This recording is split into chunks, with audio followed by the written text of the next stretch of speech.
Welcome to episode 17 of the LAN Partners Podcast. I'm your host, Connor, and I got Dave with me. Hello. And Matt, of course. What's up? So we got an action-packed episode this week. First of all, we are going to start off the show by talking a little bit of NBA Live and NBA 2K. Dave got his hands on a demo of NBA Live, so we spent a weekend playing both games, doing some comparisons, seeing what we like, what we don't like about each game. So we're going to bring that to you. Matt is going to talk a little Uncharted 1, and the reason we're talking about Uncharted 1 is because, of course, the Uncharted Collection is available on PS4, so we want to individually review each Uncharted game and then review Uncharted 4 and then the DLC. So we want to give you a full review on each of those games, and Matt's got Uncharted 1 today.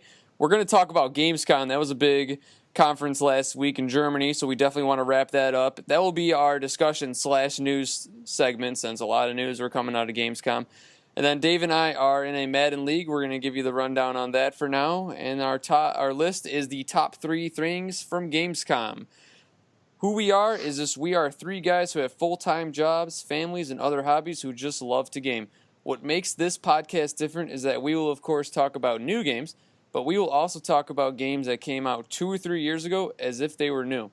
We just want to share our experiences playing these games in case you're in the same spot as us where your gaming time is limited.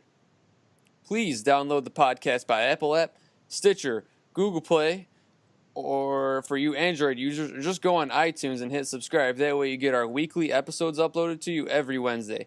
If you have questions, discussion topics, or list ideas, please message us on Facebook, send us an email, thelandpartners@gmail.com, or just leave a comment. Also, check out some gameplay footage on our LAN Partner Twitch page. I've put 2 Horizon Zero Dawn videos up there. I know we haven't reviewed that game, but I am really into that, and I've been putting some videos up there, so if you're interested in that game, please check it out. So let's go ahead and get episode 17 launched with some NBA Live and 2K comparisons. So let's go ahead and so again, like I said, we played NBA Live. It was only a demo, so I think it was pretty much like the bare bones. I don't know how final it was. Dave, how final do you think that was going to be compared to what's going to come out? Having NBA Live 16 and playing this version of it, it feels like it's going to be pretty close to the final release.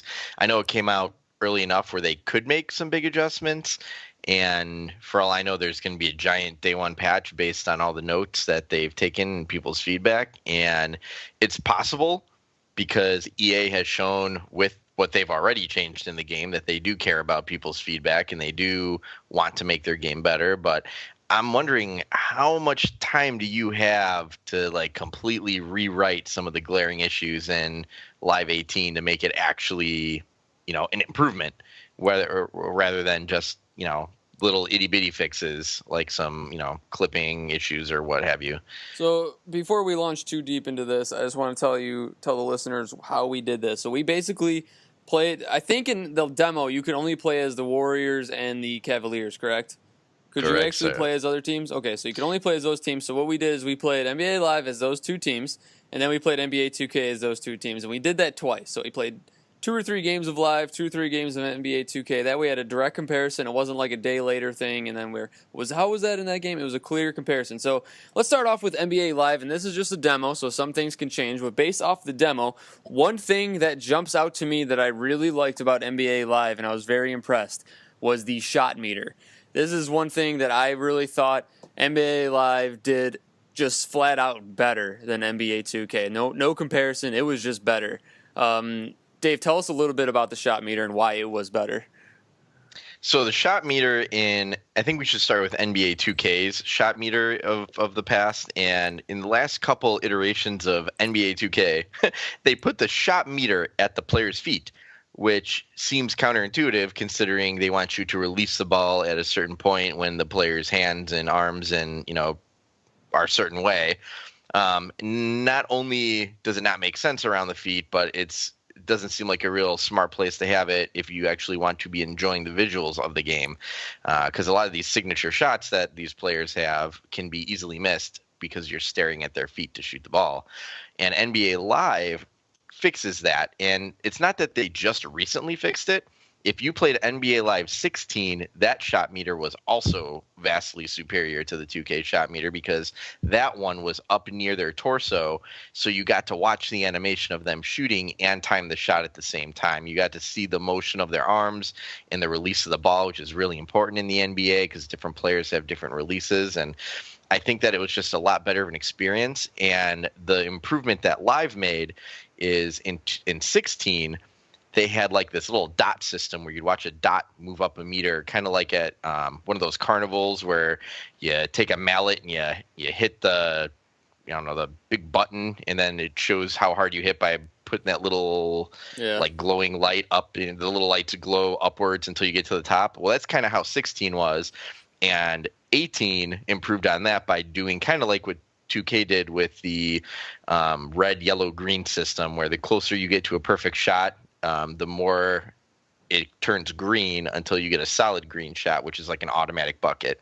So it made a ton of sense, and it was fairly large and easy to see, and maybe a little bit too big, arguably, but definitely way better than the shot meter in 2K.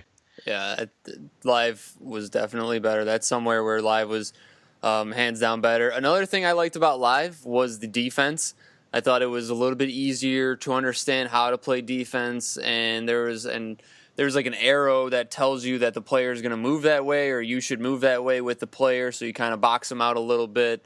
What was another thing that you liked about Live, Dave? Personally, I like that the player ratings, I felt like actually meant something. In 2K, one of the problems that 2K games have had, and again, I want to reiterate that we're talking about 2K17 and previous, because 2K18 we have not got it in our hands on yet. But Live, the good players actually were awesome, and I appreciated that my top players were doing the best for me, and that the computer players, best players, were actually doing the best for them. And in 2K, that's an issue where, some of the absolutely worst rated players in 2K, I do awesome with because for whatever reason, their shot kind of clicks with me.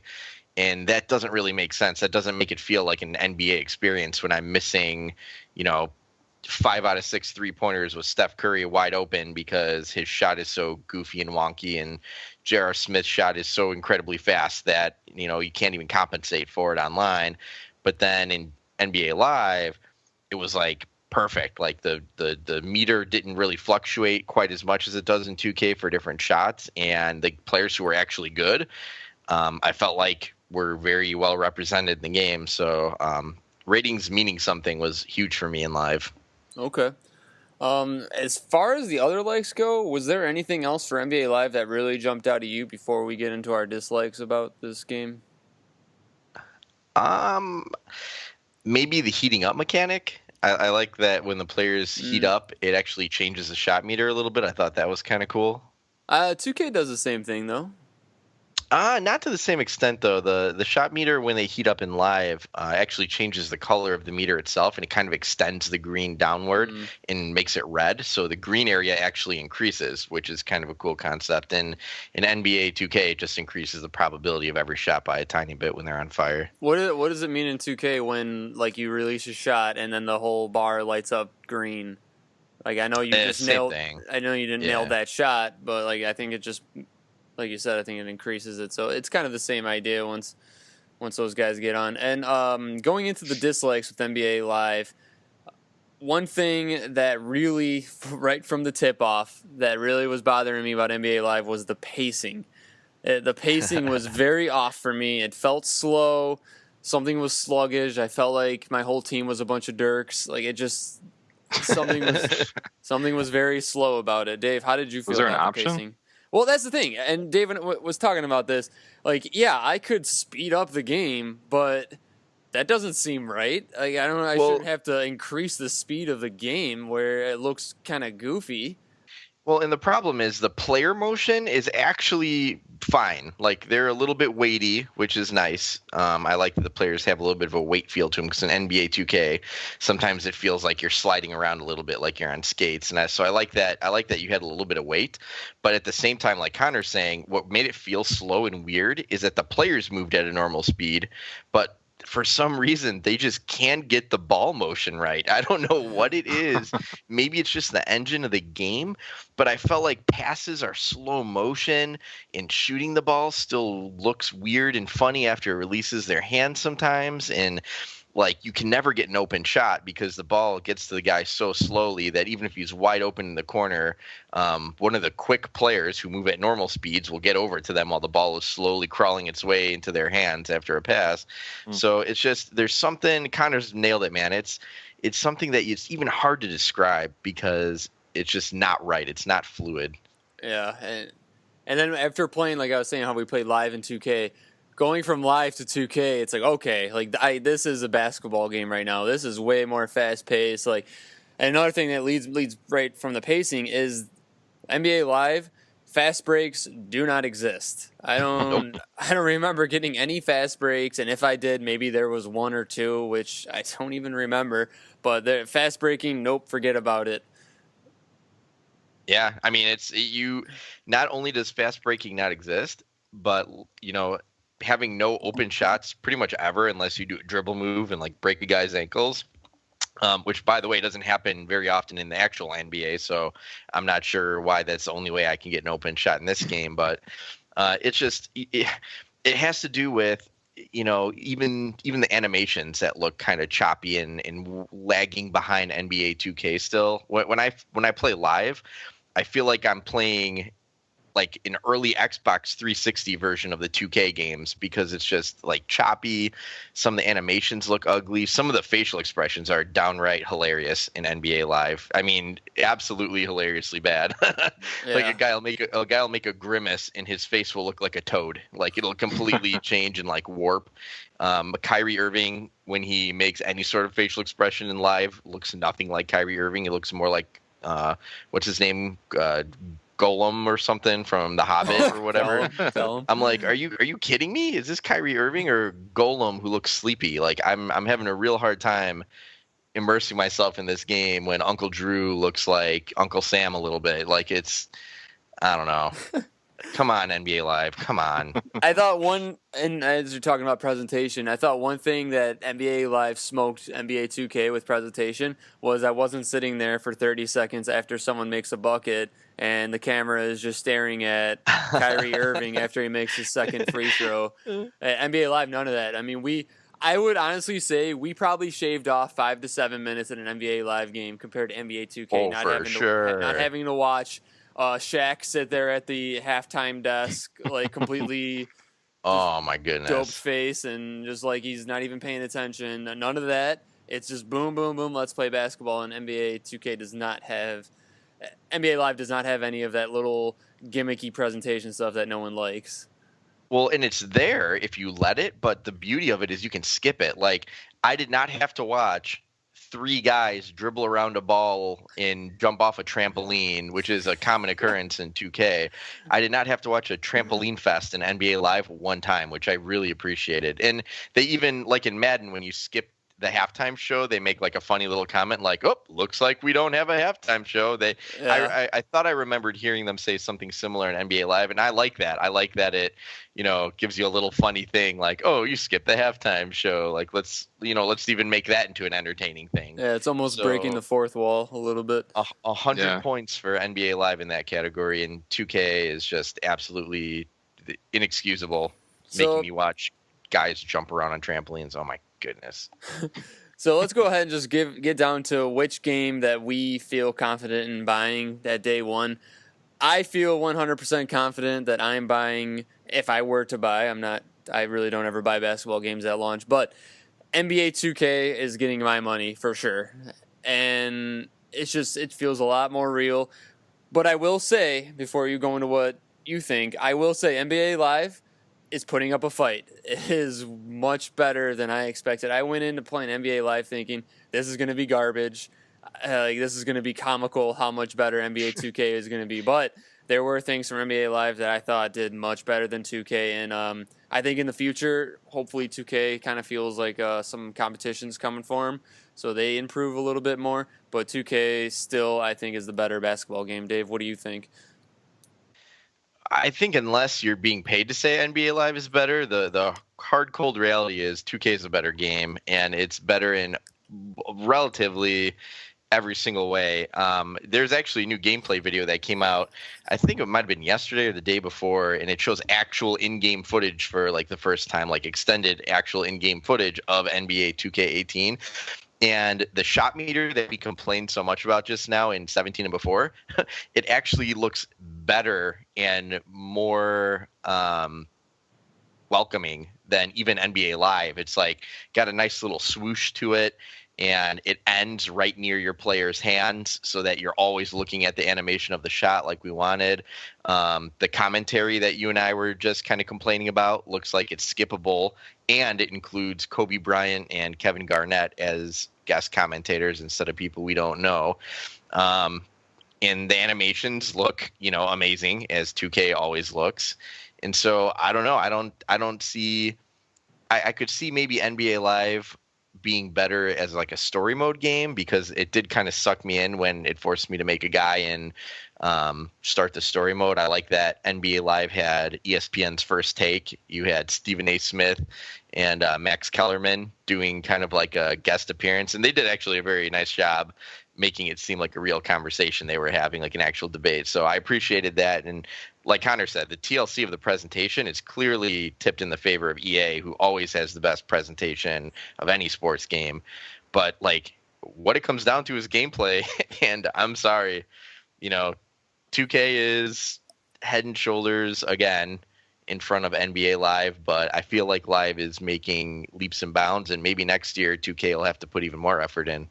Yeah, and I'll leave us with this final point: is if someone were to buy NBA Live, I don't think they'd have a bad experience with it. No. In the past, like those old NBA Lives, I remember playing those and I'd be like, "This is garbage. Like I can't even play this."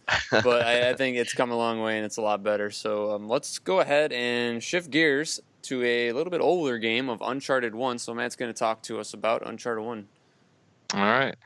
So Uncharted 1 was originally released on the PlayStation 3 on November 19th, 2007. So coming up on almost 10 years now. It was developed by Naughty Dog. So if you're not familiar with Naughty Dog, they made other great series like Crash Bandicoot, Jack and Daxter. So I know Uncharted has been their biggest series, obviously, because it's their most recent. So the game takes place, you're Nathan Drake. He's the star of the show. He's your kind of, Indiana Jones-esque adventurer. He's very witty, very humorous, always making light of the situations that he's in, even though that we joke around about that he's a cold-hearted killer because he is always killing people. He's more than cold-hearted. Yeah, he kills thousands of people by the end of the game. So we always joke around about that. But so he and his friend and kind of thieving / treasure hunting partner Sully, it's their kind of going after the treasure, the lost treasure of Francis Drake, who Nathan Drake believes he is related to. He believes he's a descendant of Sir Francis Drake. So they're seeking the lost treasure of El Dorado. And then along the way, they receive the help from a journalist named Elena Fisher, which that name means a lot throughout the series. For anyone who has played, you know what I mean. I'm not going to give away too much, but the game is basically... just like I said before, it's kind of an Indiana Jones type, super action-packed game with very big cinematic feel to it. Even back on this original Uncharted 1, because the series has come even farther along in terms of action and visuals and things like that. But the game has a ton of action, ton of cool little puzzles. You always feel immersed. You always feel like you're searching and you're really trying to find this treasure. And so some of the pros for the game is the story is fantastic. The things that push the story along are, the visuals. The game looks really good, especially for a PlayStation 3 title. The voice acting is phenomenal. Probably one of my favorite voice acting in a game. It really keeps you immersed. Really makes you feel like the characters are all connected. The animations of all the characters and during the cutscenes and things like that are phenomenal. There's always kind of the series staple is that there's always a little banter between the characters while you're walking around in the levels, which back in that time, back in 2007, wasn't something we saw a whole lot of. So that was really cool at the time. There's always good villains. It's kind of like I said, Indiana Jones type thing. There's always a good villain. There's always a reason that you're trying to get something away from someone else. You're trying to stop the bad guys from getting to it before you do. And then, they're obviously always setting up traps and finding ways to stop you from stopping them. The locations that you go to, you're always changing to different locations throughout the game. I think that's really cool. It keeps it switching up. The action sequences are amazing. Sometimes you're really, really just staring at a bunch of bombs going off, and it's insane, and you're trying to climb up walls and run off and jump off buildings and ledges and things like that, and it's really, really fun. Some of the things I didn't like about the game, the shooting, especially if you're someone who maybe didn't start with Uncharted 1, maybe someone who started with 2, because Uncharted 2 is actually still to this day considered the best one from a lot of people. I'm not going to say it's the best one, but it's kind of critically acclaimed as that one that really jumped the series forward. So the shooting in Uncharted 1, you kind of notice some issues where you feel like because they just kind of give you a little circle for your reticle to hit your targets, and sometimes it just doesn't seem accurate. It feels like you feel like it's right over their head, and it's not giving you the headshot, or it's saying you're not hitting them at all. So a little kind of problems like that.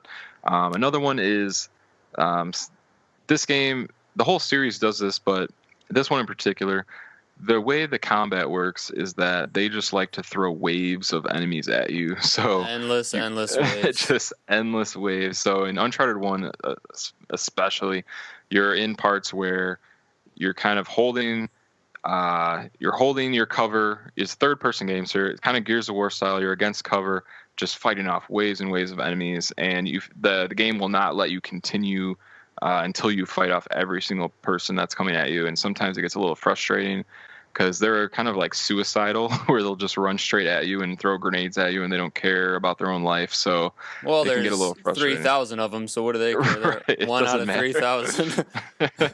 But that's really my only cons. The Uncharted 1 you can find at GameStop. If you still have a PlayStation 3, it's $4.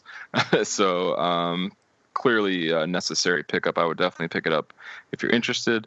Like Connor said earlier, the Uncharted Collection, we want to get to that eventually. You can find that on PlayStation 4 at GameStop for about $20 right now. So if you have a PS4 and you're looking to get into this series, do yourself a favor and please go buy the collection.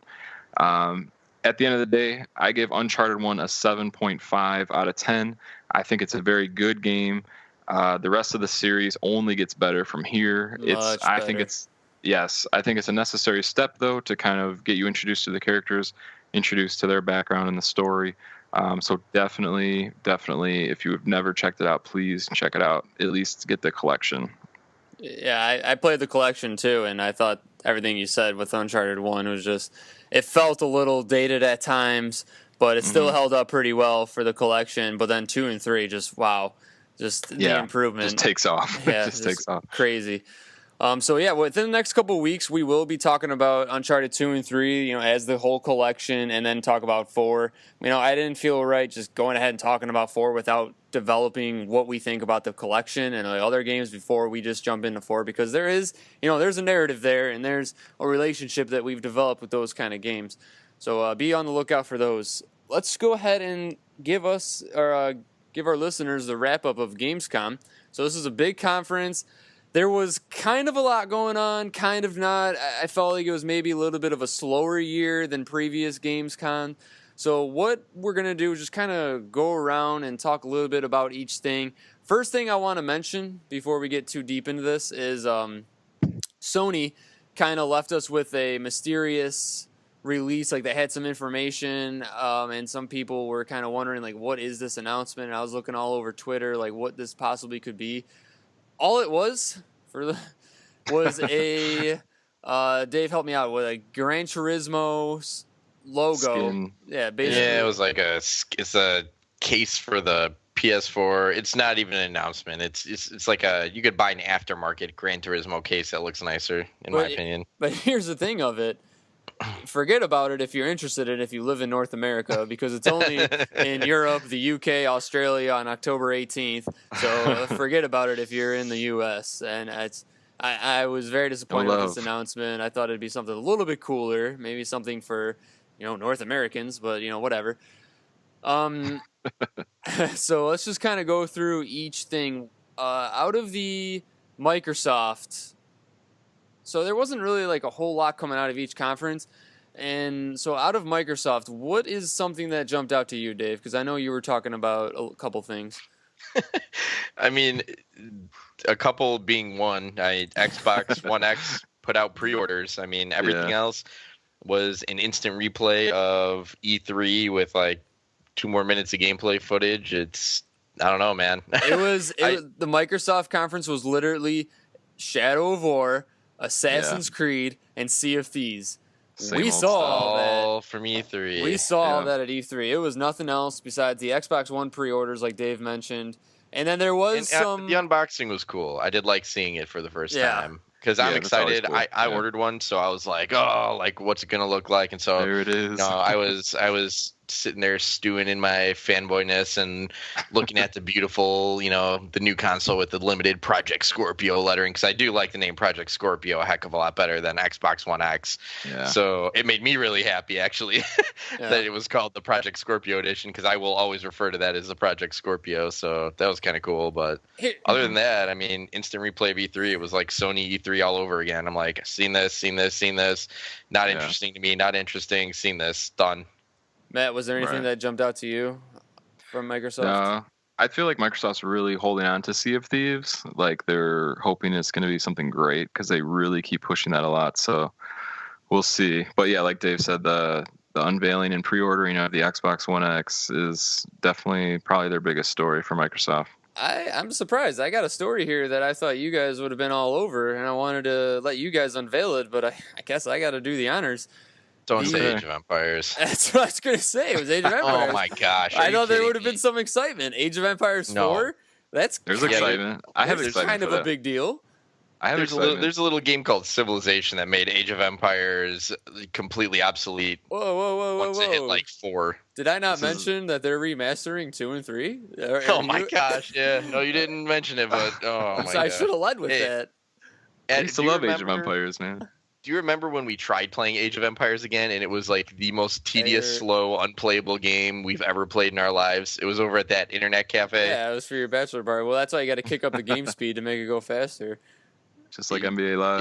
Is there really? If there's a game speed button on that, you'd have to turn it to 1,000 to make it even enjoyable. It was one of the most grueling experiences I've ever had in video game form. Well, I'm sorry. I thought there would have been. To be fair, we don't know. Age of Empires 4, we haven't seen anything. It's just an announcement. This could be the best game ever made, for all we know. Yeah, but have you heard of a game called Rise of Nations? Nations. Why are you hating so much at Age of Empires? Why? Age of Empires, it's a bad game. I'm sorry. If maybe, you know what? Let's go back in time to when I was in 6th grade, and we'll talk about how great Age of Empires was. And before that, or after that, I mean, come on. There's been 100,000 games. I don't even know why people get excited about this one. I'm a big time hater of this thing, man. Call me a hater. I'm not excited. Well, before you get too upset, let's go ahead and just move on from Microsoft, because I clearly struck a chord. Let's move on. God, I hope they show more footage of that next. So if you're somebody who's really into Assassin's Creed or Shadow of War or Sea of Thieves, Microsoft conference was probably the greatest thing ever, but us three really don't care about any 3 of those games. So this was a swing and a miss for us personally. Not, if you're someone who likes that stuff, then cool. Moving on to Nintendo, was there anything that jumped out to you guys from Nintendo? Because I personally thought it was a snooze fest. Because I think Nintendo, they always like to kind of do their own thing. Like they always do the Nintendo Direct shows, which I think are always really good, because they usually save up all their best ideas and releases for those types, because it's their own little conference, I guess you could call it, even though it's just kind of a pre-recorded thing. But I don't think it seems. I mean, even with E3, we've seen the trend that Nintendo, they just don't like to really play along with the other developers and like Sony and stuff. When they go to conferences, they always like to kind of stay away and do their own thing. So I think, a lot of times they just like to throw out some gameplay, let people play some games a little bit, and kind of stay relevant, I guess, for a little bit. But yeah, it's kind of the same old thing for them. Can you guys answer me a question real fast? What is this Nintendo Select 3DS thing? Okay, it's the where they reduce the price of stuff. It's they reduce the price. What do they call it on Xbox? Like the greatest hits or right? Yeah, greatest hits kind of. Or no, Sony's greatest hits. Xbox is something else. Maybe because I heard all about. I'm reading these articles and looking like 3 new games have been announced for the Nintendo Select 3DS. It's Super Mario 3D Land, Luigi's Mansion 2, and Kirby. Like these are all 3DS games. What are they talking about? That means they're probably like $20 now. Yeah. Yes, that's usually what they go down to. So I'm pretty excited about 3D Land being 20 because I never picked that up, so I might do it now. One thing that did get me a little excited from the Nintendo conference, only because I'm not a Switch owner yet, so what do I really care about the Switch games, was the Metroid Samus Returns on 3DS. I thought that actually looks pretty cool, and to be honest, I've never really got into Metroid or anything like that, but I will definitely try to check that out because it looks like a lot of fun. A nice action game, the graphics look pretty cool. So there's nothing really that you guys. All the hands-on impressions I've read about the new Metroid on 3DS has been really positive. So yeah, it looks really good. Yeah, I'm digging it for sure. So let's go ahead and just talk about some Sony. A big announcement that came out of Sony was the. Help me out if I pronounce this wrong. Shenmue. Yeah, Shenmue. I think it's called Shenmue. That Shenmue 3. That got a big. Shenmue 3. It got a big announcement. A lot of people were really excited about this. There's a big following. Yeah, it was a big thing. It was a big deal. So that was the biggest thing that I saw from Sony. Did you guys see anything that you were really into from Sony? There was a funny thing about Shenmue that the trailer they showed, it's obviously not a finished product yet. So in the trailer, go ahead. The main character and all the characters in the trailer have the exact same facial expression. Yes. So it never changes throughout the whole trailer. So he just looks like he's like this angry, like bored face throughout the whole trailer, no matter what the like situation is that he's in. So it's really funny if anyone wants to go check that out. It's really funny to see just everyone's face is exactly the same throughout the whole trailer. Oh, I didn't even see that. I hate Ubisoft. I think it's pretty well known that I'm not a big Ubisoft fan. I think that they're a terrible company. I think their games are all broken and stupid. But listen to this. I think that even Ubisoft had a better showing than Sony at this thing because Sony was literally the most worthless junk just thrown together I've ever seen in my life. I was cracking up watching people get excited over Shenmue, which still looks like it's on Dreamcast, by the way, like Matt was saying. I'm like, man, they put a lot of love into making sure this was like hitting home with people who had a Dreamcast because they didn't even update the graphics. It's still Dreamcast graphics. It's a nostalgia experience. Oh my god! And then Destiny 2, like. Can we stop now with Destiny 2? I mean, the beta's there. It's already out. 2. It's like been closed and open. Why are you still showing Destiny things? Who even cares at this point? Because either you've played it or you've done something better than watching, stupid conference stuff on it. Right. It's just the beta's been out, right? It's been out, yeah, open and closed. So we're over it. Sony, what are you doing, man? Like, I'm giving Ubisoft the nod over you. That's bad. That is really bad. It's definitely not good coming from you. Coming from me especially, man. It's just not good. So it's not good. So to kind of go rapid fire here, there's not really a whole lot more that I even wanted to say about Gamescom. There's a couple game releases, but I want to save the game release titles because I got some in my list. So I want to kind of save that for the list. So I don't want to get too much details out of that. But from like EA, it was just more FIFA, more Star Wars.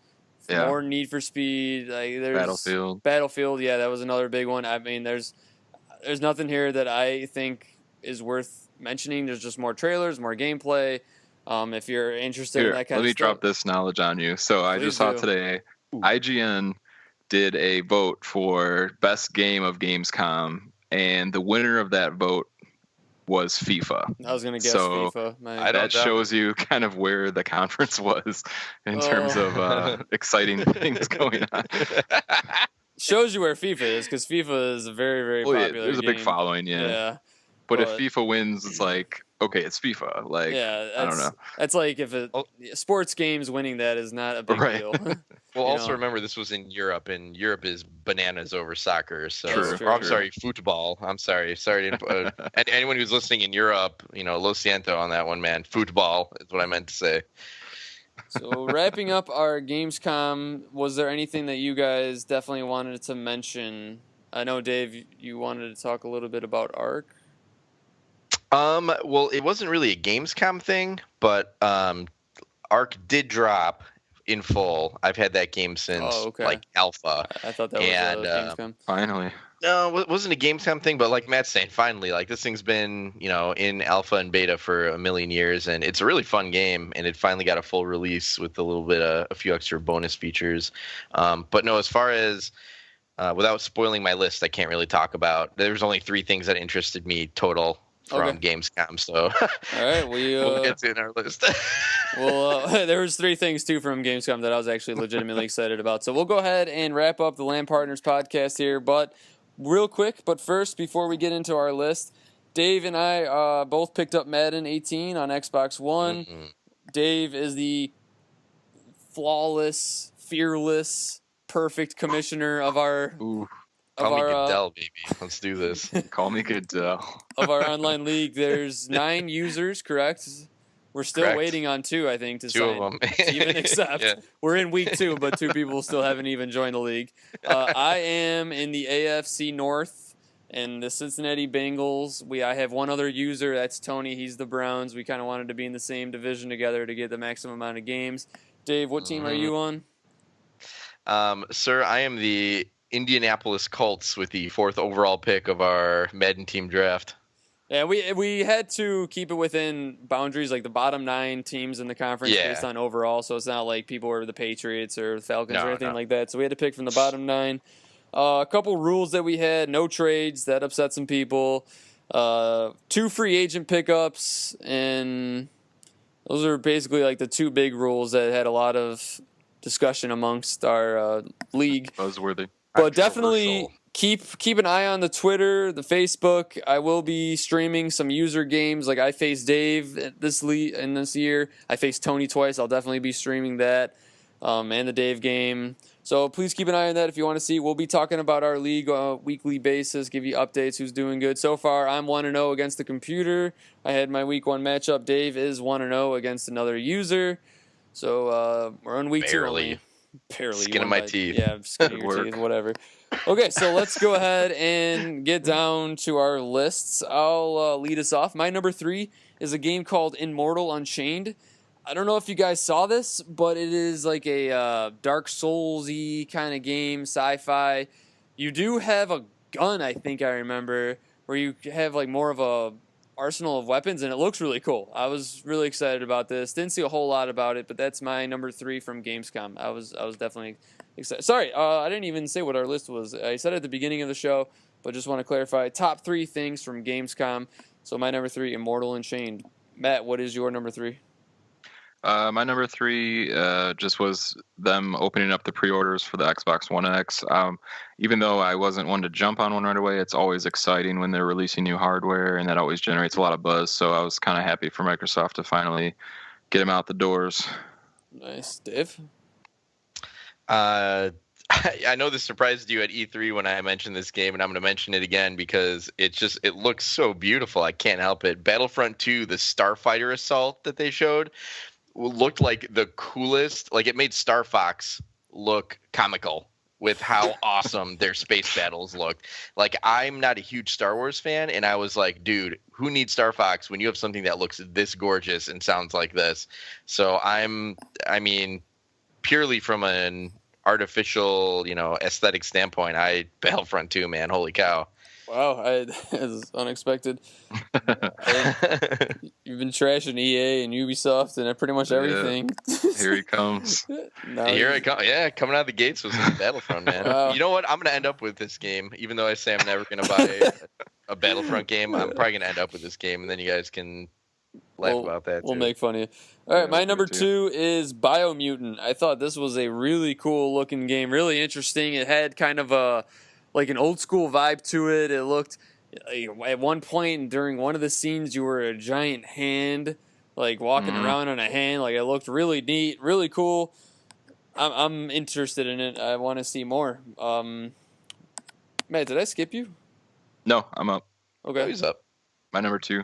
I know we joked a little bit about it earlier, but my number 2 was the announcement of Age of Empires 4. That was just me slinging hate and shade. Connor was excited. I loved Age of Empires. I'm indifferent. I'm not gonna play it. I'll see what happens. If it doesn't look good, I won't get it. But if it looks pretty cool, then I'll check it out. I haven't played a PC game since we played StarCraft 2, and that was pretty.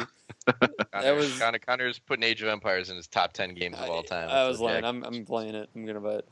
So he's playing it right now in the background. Day one. Dave, what is your number 2? My number 2, unfortunately, has to be Mario Odyssey showing new footage because I'm so jacked about it, and this Gamescom so sad with the lack of new things that I just got excited for the same stuff I get excited about at E3. So I thought the food thing was kind of funny, and I love Mario. Mario's awesome. All right, so my number 1 thing from Gamescom was Jurassic World Evolution. I thought this game looks really cool. I'm kind of like I like the idea of SimCity and Roller Coaster Tycoon, but once I sit down and play them, I'm like, yeah, this is fun for like 30 minutes, and then like I just kind of get like, okay, like time for something else. But Jurassic World Evolution, I could see myself getting like 45 minutes out of this game easily. Get an extra 15 minutes. Yeah, so no, seriously. 50% increase, man. That's a woo. It looks really cool, and I really hope I'm into it because I like the idea about it. And for those of you who don't know, I know we're kind of skipping over that, but Jurassic World Evolution is basically a SimCity of Jurassic Park. You create your own. Yeah. Kind of like a Planet Coaster type thing. Yeah, you create your own Jurassic World. You realize this game exists already, right? There is already a dinosaur park making game. What is it? It's probably not anywhere close to what this. It's an old game, but it is spot on. This is. Do I have to power up Windows 98?